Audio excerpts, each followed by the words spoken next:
नमस्कार, के news national में आपका स्वागत है। मैं हूं दीप्ति। चलिए नजर डालते हैं आज दिन भर की खबरों पर। खबरें फटाफट में। अब राज्य सरकारें सांसदों और विधायकों पर चल रहे क्रिमिनल केस वापस नहीं ले सकेंगे। इसके लिए संबंधित राज्य के हाईकोर्ट की मंजूरी जरूरी होगी। आपराधिक मामलों में सजा पाने वाले सांसदों और विधायकों को हमेशा के लिए चुनाव लड़ने से रोकने के लिए दायर याचिका पर सुनवाई के दौरान सुप्रीम कोर्ट ने यह बात कही। कोर्ट ने सितंबर 2020 के बाद सांसदों और विधायकों के वापस लिए गए केस दोबारा खोलने को भी कहा है। सुप्रीम कोर्ट के वकील अश्विनी कुमार उपाध्याय ने यह पिटीशन दाखिल की थी। इसमें सांसदों और विधायकों के केस के जल्दी निपटारे के लिए स्पेशल कोर्ट बनाने की भी मांग की गई। सुप्रीम कोर्ट में 3 जजों की बेंच ने इस मामले में सुनवाई की। इसमें चीफ जस्टिस एवी रमना, जस्टिस सूर्यकांत और जस्टिस विनीत सरन शामिल थे। सुप्रीम कोर्ट ने अजीत बनाम केरल सरकार केस में आए फैसले का हवाला देते हुए सभी स्टेट हाईकोर्ट से अपील की है कि वे सितंबर 2020 और उसके बाद सांसदों और विधायकों के खिलाफ वापस लिए गए सभी मामलों की फिर से जांच करें।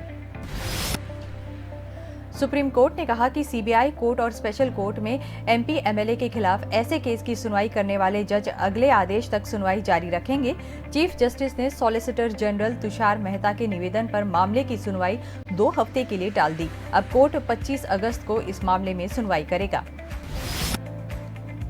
केरल के बाद अब हिमाचल में भी कोरोना संक्रमण की रफ्तार चिंता बढ़ा रही है। यहां मंगलवार को 419 मरीजों की कोरोना रिपोर्ट पॉजिटिव आई है। 186 ठीक हुए और 2 की मौत हो गई। यहां नए केस 11 जून के बाद से सबसे ज्यादा हैं। 505 संक्रमित मिले थे। राज्य में एक्टिव केस यानी इलाज करा रहे मरीजों की संख्या भी 16 दिन से बढ़ रही है। बीते 24 घंटों में इसमें 232 की बढ़ोतरी हुई है। अब यहां 2318 मरीजों का इलाज चल रहा है। पूरे देश की बात करें तो मंगलवार को 36,309 नए मरीज मिले। 37,237 ठीक हुए और 468 ने जान गंवाई। इस तरह एक्टिव केस में 1,399 की कमी आई है। हालांकि यह आंकड़ा बढ़ना तय है। दिल्ली में मंगलवार को 52 लोग कोरोना पॉजिटिव पाए गए। इस दौरान 45 लोग ठीक हुए और 1 की मौत हो गई। यहां अब तक 14,36,000 लोग संक्रमण की चपेट में आ चुके हैं। पंजाब के मुख्यमंत्री कैप्टन अमरिंदर सिंह प्रधानमंत्री नरेंद्र मोदी से मुलाकात कर सकते हैं। वैसे तो ये माना जा रहा है कि कैप्टन कृषि कानूनों और स्वतंत्रता दिवस से पहले पंजाब में सुरक्षा स्थिति को लेकर मोदी से चर्चा करेंगे, लेकिन जिस तरह नवजोत सिंह सिद्धू से उनका विवाद चल रहा है उसे देखते हुए कई अटकलें लगाई जा रही हैं। कैप्टन ने मंगलवार को कांग्रेस अध्यक्ष सोनिया गांधी से भी मुलाकात की थी। इस दौरान उन्होंने सिद्धू की बयानबाजी को लेकर सोनिया से शिकायत की थी। कैप्टन ने कहा कि सिद्धू जिस तरह पंजाब सरकार की निंदा कर रहे हैं वह अच्छा नहीं है और इससे जनता में छवि खराब होती है। कैप्टन की शिकायत पर सोनिया ने पंजाब कांग्रेस के प्रभारी हरीश रावत से इस मामले को देखने के लिए कहा है। सिद्धू के पंजाब कांग्रेस का अध्यक्ष बनने के बाद कैप्टन की सोनिया से ये पहली मुलाकात थी। इसके बाद हरीश रावत ने बताया कि सोनिया ने कैप्टन और सिद्धू को मतभेदों की बजाय साथ मिलकर काम करने के निर्देश दिए हैं। नवजोत सिंह सिद्धू के पंजाब कांग्रेस अध्यक्ष बनने के बाद माना जा रहा था कि पंजाब में कांग्रेस की कलह शायद थम जाएगी, लेकिन कैप्टन पर सिद्धू के हमले जारी हैं। सिद्धू ने सोमवार को सोशल मीडिया पर पंजाब में ड्रग्स रैकेट का मुद्दा उठाया। पंजाब के मुख्यमंत्री कैप्टन अमरिंदर सिंह ने मंगलवार शाम को केंद्रीय गृह मंत्री अमित शाह से मुलाकात की थी। इस दौरान उन्होंने पंजाब में पनप रहे ड्रोन जैसे ताजा खतरे, किसान आंदोलन और किसान नेताओं की सुरक्षा पर बात की। उन्होंने शाह से सेंट्रल फोर्स की 25 कंपनियां भी मांगी हैं। इनकी तैनाती जलंधर, अमृतसर, लुधियाना, मोहाली, पटियाला, बठिंडा, फगवाड़ा और मोगा में करने के लिए कहा। कैप्टन ने बताया कि प्रदेश के 5 किसान नेताओं की जान को खतरा है।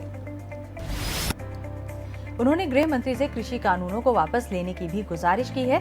कैप्टन ने पाकिस्तान सीमा पर तैनात बॉर्डर सिक्योरिटी फोर्स को एंटी ड्रोन टेक्नोलॉजी भी देने की मांग की है। कैप्टन ने हाल ही में अमृतसर से मिली विस्फोटक सामग्री के बारे में भी बात की। कैप्टन ने अमित शाह से किसानों के भारी विरोध का कारण बने कृषि सुधार कानूनों को भी वापस लेने को कहा। उन्होंने कहा कि लंबे आंदोलन की वजह से सीमा पार से उन्हें सरकार के खिलाफ भड़काया जा सकता है, इसीलिए इस मुद्दे का जल्दी समाधान होना जरूरी है। धरती का तापमान बढ़ने से भारत में कैसी तबाही होगी, इसकी आशंका अमेरिकी स्पेस एजेंसी नासा ने अपनी एक रिपोर्ट में जताई है।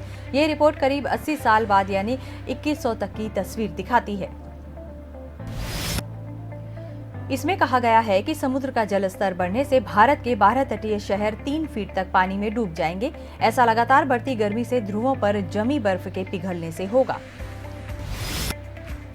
इसका असर भारत के ओखा, मोरमुआ को कंडला, भावनगर, मुंबई, मैंगलोर, चेन्नई, विशाखापट्टनम, तूतीकोरन, कोच्चि, पारदीप और पश्चिम बंगाल के किडरोपो तटीय इलाके पर पड़ेगा। ऐसे में भविष्य में इन इलाकों में रह रहे लोगों को यह जगह छोड़नी पड़ सकती है।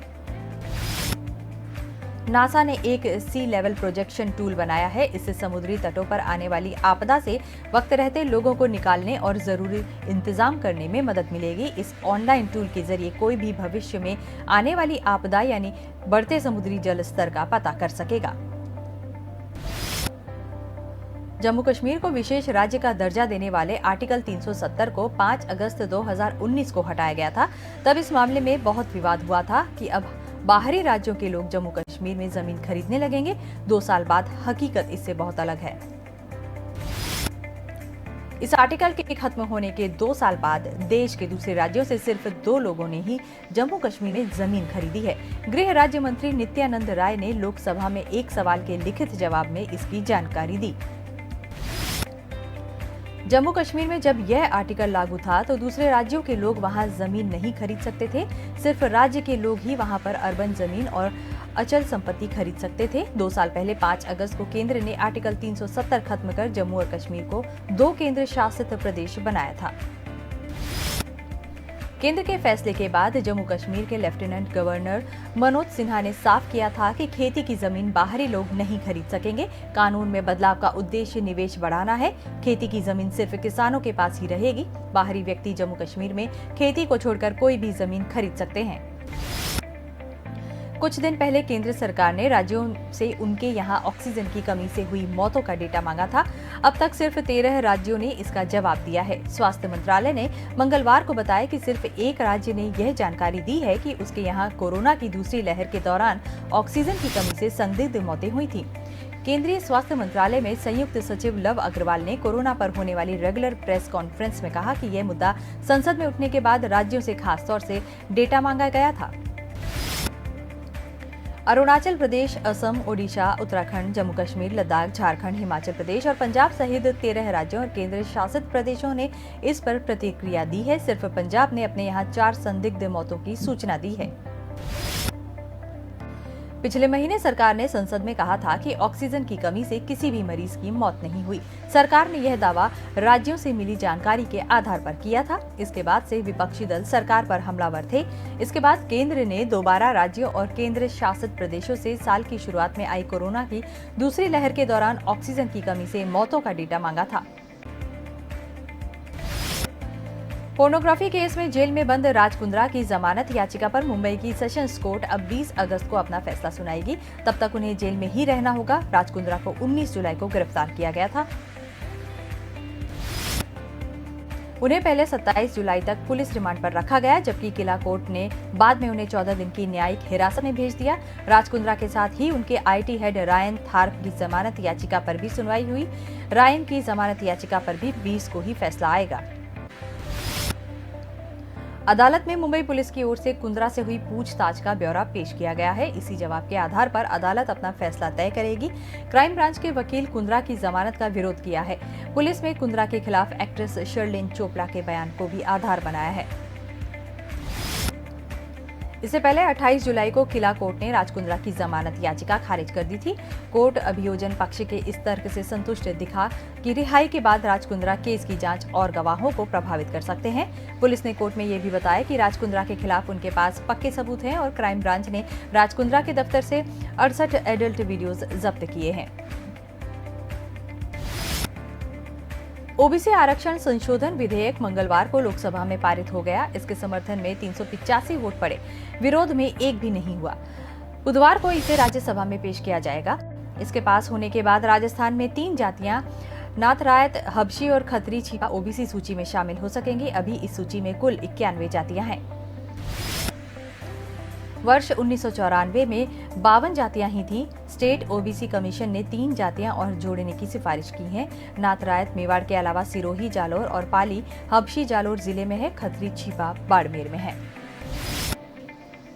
राज्य सरकार ने विधानसभा में एक आरक्षण विधेयक पर माना था कि ओबीसी समाज की जनसंख्या 52% से अधिक है। ऐसे में ओबीसी की पैरवी की थी। इसे आधार बनाते हुए गुर्जर सहित 5 जातियों को अलग से पिछड़ों का आरक्षण दिया था।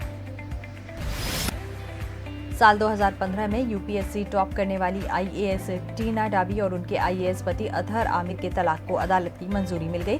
दोनों ने आपसी सहमति से करीब 9 महीने पहले जयपुर के फैमिली कोर्ट में अर्जी दी थी। मार्च 2018 में दोनों ने शादी की थी। आईएएस अफसरों की यह शादी काफी चर्चा में रही थी।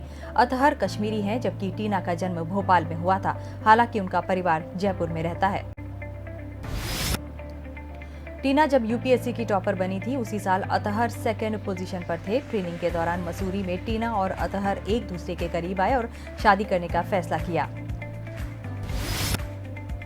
शादी के बाद टीना ने कुछ समय बाद अपने सरनेम के आगे खान लगा लिया था। तलाक की अर्जी से कुछ समय पहले उन्होंने सोशल मीडिया अकाउंट में अपने नाम से खान सरनेम हटा दिया था। इसी के बाद अतहर ने भी टीना को इंस्टाग्राम पर अनफॉलो कर दिया था। इंदौर के आजाद नगर इलाके में अपने ससुराल से पिता के घर आई एक युवती पर एक तरफा प्रेम में एक सिरफिरे ने ब्लेड से हमला कर दिया। आरोपी ने घर में घुसकर एक के बाद एक ब्लेड से कई वार कर उसे घायल कर दिया। आरसिन जब घर में बच्चों के साथ थी, तब शाम को आरोपी घर में आया और हमला कर फरार हो गया। लड़की के पिता ने बातचीत में बताया कि अक्का 3 साल पहले उनकी लड़की को परेशान करता था। वह उससे शादी करना चाहता था, लेकिन पिता ने बेटी की शादी साउथ तोड़ा में कर दी थी। उसके 2 बच्चे भी थे। बेटी शादी के बाद पहली बार अपने पिता के घर आई थी, जिसमें अक्का ने मौका पाकर उस पर हमला किया। अक्का पर आरसीन के परिजनों ने आजाद नगर थाने में पहले भी केस दर्ज किया था। उस पर जुए और अन्य मामले भी दर्ज हैं।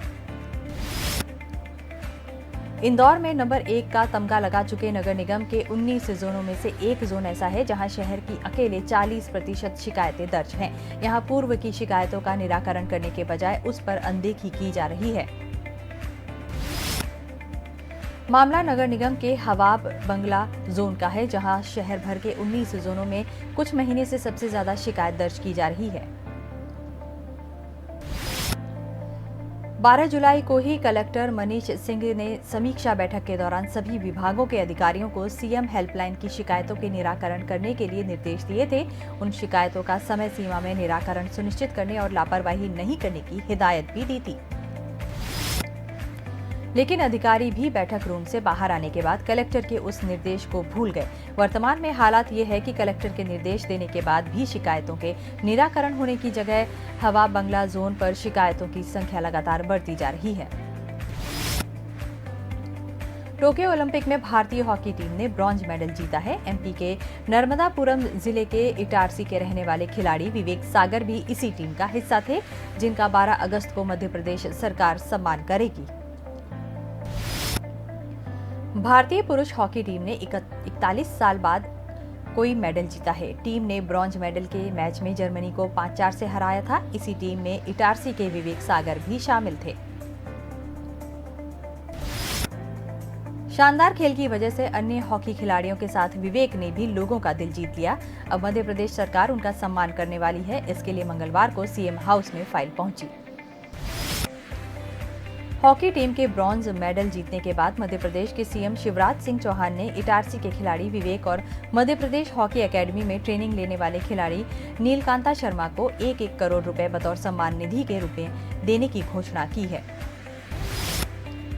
राजस्थान हाईकोर्ट ने मंगलवार को बहुचर्चित भंवरी प्रकरण के 6 आरोपियों को जमानत पर रिहा करने का आदेश दिया। इन सभी को जमानत देने का आधार सुप्रीम कोर्ट का फैसला बना। सुप्रीम कोर्ट ने एक आरोपी परसारम को जमानत प्रदान की थी। इस मामले में मुख्य आरोपी पूर्व मंत्री महिपाल मदेरणा की जमानत याचिका पर मंगलवार को फैसला नहीं हो पाया। कैंसर की बीमारी का इलाज कराने के लिए वे फिलहाल अंतरिम जमानत पर जेल से बाहर हैं। उनकी जमानत के बारे में फैसला 23 अगस्त को किया जाएगा। भंवरे प्रकरण में एक आरोपी परसराम बिश्नोई को 27 जुलाई को सुप्रीम कोर्ट ने यह कहते हुए जमानत प्रदान की थी कि ट्रायल में विलंब होने के कारण किसी व्यक्ति को अनिश्चित काल के लिए जेल में बंद रखना नहीं सही है। ऐसे में हम भी सभी परिस्थितियों को ध्यान में रखते हुए ट्रायल कोर्ट की टर्म एंड कंडीशन के आधार पर जमानत प्रदान करते हैं। परसराम को मिली जमानत के बाद लंबे अरसे से जेल में बंद अन्य आरोपियों को भी जमानत मिलने की उम्मीदें बन गई हैं। मोकामा के मराची थाना के ताजपुर गांव में रीना देवी को केरोसिन तेल छिड़ककर जिंदा जला दिया। घटना सोमवार की रात हुई। रीना ने पड़ोसी अविनाश को 6 माह पहले पास के ही बैंक से गौ पालन के लिए 4 लाख का लोन दिलाया था। रीना गारंटर थी। बैंक रीना पर रकम वापस करने को कह रहा था, इसीलिए रीना गुलशन पर रकम वापस करने का दबाव बना रही थी। इसको लेकर दोनों के बीच कुछ दिनों पहले झगड़ा भी हुआ था। सोमवार की रात गुस्से में गुलशन उसके घर पहुंचा और केरोसिन तेल छिड़ककर उसे माचिस से आग लगा दी। रीना धू धू कर जलने लगी। किसी तरह आग को बुझाया गया, पर वह 75% जल चुकी थी। आनन फानन में उसे गंभीर हालत में मौके वारदात से पटना स्थित अपोलो बर्न हॉस्पिटल लाया गया, जहां मंगलवार को उसकी मौत हो गई। इस बाबत रीना के पति ने गुलशन के खिलाफ उसे जिंदा जलाकर मारने का केस दर्ज कराया है। थानेदार ने बताया कि आरोपी अभी फरार है। तो खबरें फटाफट में फिलहाल इतना ही। आप बने रहिए के न्यूज नेशनल के साथ। नमस्कार।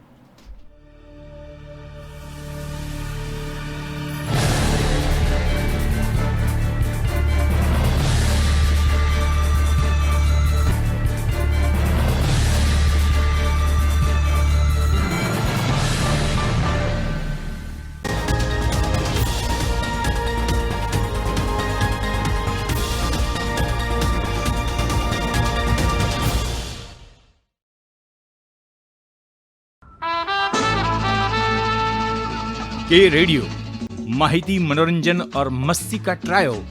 के रेडियो कहीं भी कभी भी। दिन हो मंगलमय से लेकर गुजरा हुआ जमाना तक का सफर। के रेडियो आप सुन रहे हो के रेडियो। जल्द शुरू हो रहा है के न्यूज की सुरीली भेंट। के रेडियो आप सुन रहे हो के रेडियो, कहीं भी कभी भी। आप हमें डाउनलोड कर सकते हैं। लाइक कीजिए, कमेंट कीजिए, सब्सक्राइब कीजिए और सुनिए के रेडियो कहीं भी कभी भी। मैं हूँ आपकी आरजे जल्पा। रे रे रे रे मारी सवार, ये गाना सुना ही होगा आपने। चलो सुबह हो गई, मस्ती की कश्ती, दिन का सफर सुहाना, एक शहर एक नजर, जनवाणी, सुनहरी दोपहरी, ये शाम मस्तानी, ढल गया दिन, नगमों की बारात, गुजरा हुआ जमाना, फिर वही रात है, मनोरंजन, माहिती और मस्ती के साथ। आप सुन रहे हो के रेडियो, कहीं भी कभी भी। न ऐश का न द्वेष का, यह दंगल है देश का। सुलगती समस्याओं के जुलसते सवालों का होगा दंगल देश का। प्रशासन के प्रश्नों को लेकर होगा दंगल देश का। शिक्षा, स्वास्थ्य, समाज, कानून और व्यवस्था के आज क्या है हालात। सोमवार से शुक्रवार रोज रात 8 बजे जलपा क्षत्रिय के साथ दंगल देश का। दिल का परिंदा उड़ चला, अंदाज अपना मन चला, खुद की तो सुन ले, जी भर के जी ले, रुकना ना तू अब ठहर। Lyra, anytime, anywhere. Lyra, everybody loves to wear. Lyra, anytime, anywhere.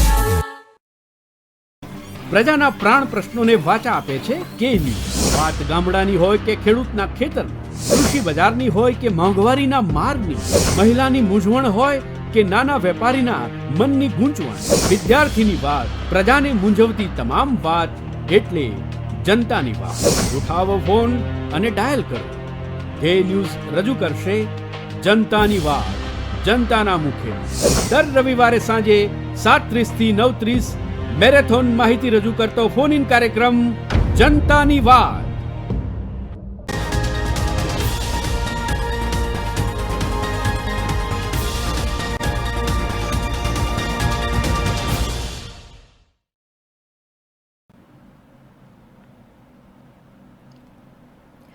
अब हम नजर डालेंगे उन खबरों पर जो इन दिनों खासा चर्चा में रही हैं। बात करेंगे सबसे पहले अमेरिका में, जहां इंडिया डे परेड का आयोजन किया गया। इस परेड में अमेरिका में रह रहे छत्तीसगढ़ के परिवारों ने रायपुर थीम पर झांकी निकाली। साथ ही छत्तीसगढ़ी गीतों पर एनआरआई परिवारों ने जमकर डांस भी किया। महिलाओं ने छत्तीसगढ़ी अंदाज में साड़ी पहनी थी, गले में सिक्कों वाली माला और आंखों पर काला चश्मा था। पुरुषों ने कुर्ता पायजामा और सिर पर पगड़ी बांधी थी। अमेरिकी और भारतीय ध्वज के साथ ये झांकी शिकागो की सड़कों से गुजरी। अमेरिका के स्थानीय लोगों ने भी छत्तीसगढ़िया सबले बढ़िया के नारे लगाए और प्रदेश की संस्कृति के रंगों को देखकर खुश नजर आए। नॉर्थ अमेरिका छत्तीसगढ़ एसोसिएशन की टीम हर साल इस कार्यक्रम में शामिल होती है। इस परेड में भारत माता की जय, छत्तीसगढ़िया सबले बढ़िया नारे गूंजते हैं। माहौल पूरी तरह से छत्तीसगढ़ में नजर आया। इंडियन कम्युनिटी आउटरीच ने अमेरिका में इंडिया डे परेड का आयोजन किया था। शिकागो में भारतीय समुदाय अपने अपने राज्य और संस्कृति को बढ़ावा देने के लिए ये कार्यक्रम करते हैं। आगामी 15 अगस्त के दिन को ध्यान में रखकर ये परेड निकाली गई। दूसरे राज्य के भारतीयों ने भी अपने राज्यों की झांकी निकाली। नाचा की टीम ने मिनी रायपुर की थीम पर झांकी निकाली। एक ट्रेलर को पूरी तरह से रायपुर के लुक में सजाया गया। इसमें शहर के घड़ी चौक का मॉडल बनाया गया। तेली बांधा तालाब पर लिखे I love Raipur world cut की तरह ट्रेलर पर भी इसे लाल रंग से लिखा गया। झांकी और पारंपरिक लुक में नजर आ रहे छत्तीसगढ़ के लोगों को देखकर लगा कि अमेरिका में रायपुर शहर उतर आया हो। ब्यूरो रिपोर्ट, के न्यूज नेशनल। तो चलिए अब नजर डालते हैं अगली खबर पर। सुप्रीम कोर्ट के वकील और बीजेपी के पूर्व प्रवक्ता अश्विनी उपाध्याय और 5 अन्य लोगों को पुलिस ने गिरफ्तार कर लिया है। इन पर दिल्ली के जंतर मंतर पर रविवार को हुए एक विरोध प्रदर्शन में मुस्लिम विरोधी नारे लगाने का आरोप है। अश्विनी उपाध्याय के अलावा विनोद शर्मा, दीपक सिंह, विनीत क्रांति और प्रीत सिंह को भी गिरफ्तार किया गया है। पुलिस ने बताया कि इन सब के खिलाफ इंडियन पीनल कोड के सेक्शन 153A और 128 के तहत केस दर्ज किया गया है। दिल्ली पुलिस ने उपाध्याय समेत सभी आरोपियों से मंगलवार सुबह तक पूछताछ की। पुलिस ने उपाध्याय को सोमवार रात कनॉट प्लेस पुलिस स्टेशन में आने का समन भेजा था। कुछ अन्य संदिग्धों को हिरासत में लेने के लिए शहर में छापेमारी की जा रही है। सोमवार को सोशल मीडिया पर इस विरोध प्रदर्शन का वीडियो वायरल होने के बाद पुलिस ने एक्शन लिया। इस वीडियो में देखा जा सकता है कि दिल्ली के जंतर मंतर पर जमा भीड़ राम राम और हिंदुस्तान में रहना होगा, जय श्री राम कहना होगा के नारे लगा रही है। पुलिस ने बताया कि कोरोना के चलते उन्होंने इस रैली की अनुमति नहीं दी थी, फिर भी भीड़ वहां जमा हुई। इस दौरान कोई पुलिस वाला वहां मौजूद नहीं था। भड़काऊ भाषणों के लिए चर्चित पंडित नरसिंहानंद सरस्वती और टीवी अभिनेता और बीजेपी नेता गजेंद्र चौहान भी इस प्रदर्शन का हिस्सा थे। एक बयान में अश्विनी उपाध्याय ने कहा कि रैली सेव इंडिया फाउंडेशन ने की थी। इस संस्था से मेरा कोई संबंध नहीं है। मैं वहां पर RVS मणि, फिरोज बख्त अहमद और गजेंद्र चौहान की तरह मेहमान के तौर पर गया था। हम वहां 11 बजे पहुंचे और 12 बजे निकल आए। नारे लगाने वालों से मैं नहीं मिला। मैं सुबह आपसे मिलकर अपना लिखित बयान देने को तैयार हूं। इससे पहले उन्होंने मीडिया से कहा था कि वे इन वीडियो के बारे में नहीं जानते हैं। यह सब हुआ तो ना तो मैं वहां था, ना ही मुझे इसकी जानकारी थी और ना ही उन्होंने इन लोगों को बुलाया था। ये सब उनके जाने के बाद ही हुआ। वीडियो में नजर आने वालों के खिलाफ सख्त कार्रवाई होनी चाहिए। सिर्फ 5 से 6 लोगों ने ये नारे लगाए थे, वो भी जब तक रैली खत्म हो गई थी। हालांकि ऐसे नारे नहीं लगने चाहिए थे। ब्यूरो रिपोर्ट, के न्यूज नेशनल। चलिए अब बात करते हैं पाकिस्तान की, जहां मंदिरों में तोड़फोड़ और अल्पसंख्यकों पर लगातार हो रहे अत्याचार के खिलाफ हिंदू समाज ने हल्ला बोल दिया है। इस दौरान कराची में जमकर जय श्री राम और हर हर महादेव के नारे भी गूंजे। रविवार को कराची प्रेस क्लब के बाहर हुए इस प्रदर्शन में हिंदू समुदाय के अलावा भारी संख्या में सिख, ईसाई, पारसी और अन्य समाज के लोग भी शामिल हुए। प्रदर्शनकारियों के हाथों में भगवा झंडा भी लहरा रहा था। इतना ही नहीं, विरोध कर रहे लोगों के हाथों में तख्तियां भी थीं, जिस पर वी वांट जस्टिस लिखा हुआ था। प्रदर्शन में कराची के प्रसिद्ध हनुमान मंदिर के मुख्य पुजारी रामनाथ मिश्र महाराज भी शामिल हुए। मिश्र ने मीडिया से बातचीत के दौरान कहा कि रहीम यार खान में गुंडों द्वारा गणेश मंदिर में की गई तोड़फोड़ निंदनीय है। पाकिस्तान में जिस तरह से इस्लाम धर्म के खिलाफ कोई बुरा कहता है या करता है तो उसे सजाए मौत या उम्र कैद की सजा दी जाती है, उसी तरह से अल्पसंख्यकों के धार्मिक स्थलों का अपमान करने वाले लोगों को भी सजा मिलनी चाहिए। स्कूलों में भी बच्चों की किताबों में हिंदुओं के खिलाफ आपत्तिजनक बातें पढ़ाई जा रही हैं। मिश्र ने आगे कहा कि पाकिस्तान में हिंदू और अल्पसंख्यकों के खिलाफ जुल्म और अत्याचार की इंतहा हो गई है। हमारी मांग है कि सरकार इस पर जल्द और सख्त एक्शन ले। पाकिस्तान में हाल के दिनों में कट्टरपंथियों के हमले बढ़ गए हैं। खास तौर पर कोरोना महामारी और लॉकडाउन के दौरान हिंदू लड़कियों के अपहरण की वारदातें आम हो गई हैं। लड़कियों को अगवा कर कट्टरपंथी दोगुने से भी ज्यादा उम्र के मुसलमानों से जबरन शादी करवा देते हैं। जुबान खोलने पर उन्हें जान से मारने की धमकियां दी जाती हैं। All Pakistan Hindu rights movement के एक सर्वे के मुताबिक बंटवारे के वक्त पड़ोसी देश में कुल 428 बड़े मंदिर थे। धीरे धीरे इनकी संख्या कम होती चली गई। मंदिरों की जमीनों पर कब्जा कर लिया गया और वहां दुकानें, रेस्टोरेंट, होटल्स, दफ्तर, सरकारी स्कूल या फिर मदरसे खोल दिए गए। आज आलम यह है कि यहाँ सिर्फ 20 बड़े मंदिर ही बचे हैं। बंटवारे के वक्त पाकिस्तान में हिंदुओं की आबादी लगभग 15% थी। हुकूमत की दमकनकारी नीतियों और कट्टरपंथियों के हमलों से यह आंकड़ा लगातार कम होता चला गया। जबरन धर्म परिवर्तन इसकी सबसे बड़ी वजह रही है। जो हिंदू बचे हैं उन्हें लगातार कट्टरपंथियों के हमले झेलने पड़ रहे हैं। आज स्थिति ये है कि यहाँ 3% से भी कम हिंदू आबादी बची है। ब्यूरो रिपोर्ट, के न्यूज़ नेशनल। और अब ये रिपोर्ट बॉलीवुड से। सैफ अली खान और करीना कपूर खान एक के दूसरे बेटे का नाम सामने आ गया है। सैफीना ने पहले बेटे तैमूर की तरह ही दूसरे बेटे का नाम भी मुगल बादशाह के नाम पर ही रखा है। सैफ और करीना ने अपने छोटे नवाब का नाम जहांगीर अली खान रखा है। इस बात की पुष्टि करीना ने खुद सोमवार को सोशल मीडिया पर लाइव चैट के दौरान की है। अब दूसरे बेटे का नाम सामने आने के बाद से ही सैफ और करीना ट्रोलर्स के निशाने पर आ गए हैं। पहले बेटे का नाम तैमूर रखने पर भी सैफ और करीना को जमकर ट्रोल किया गया था। सैफ अली खान और करीना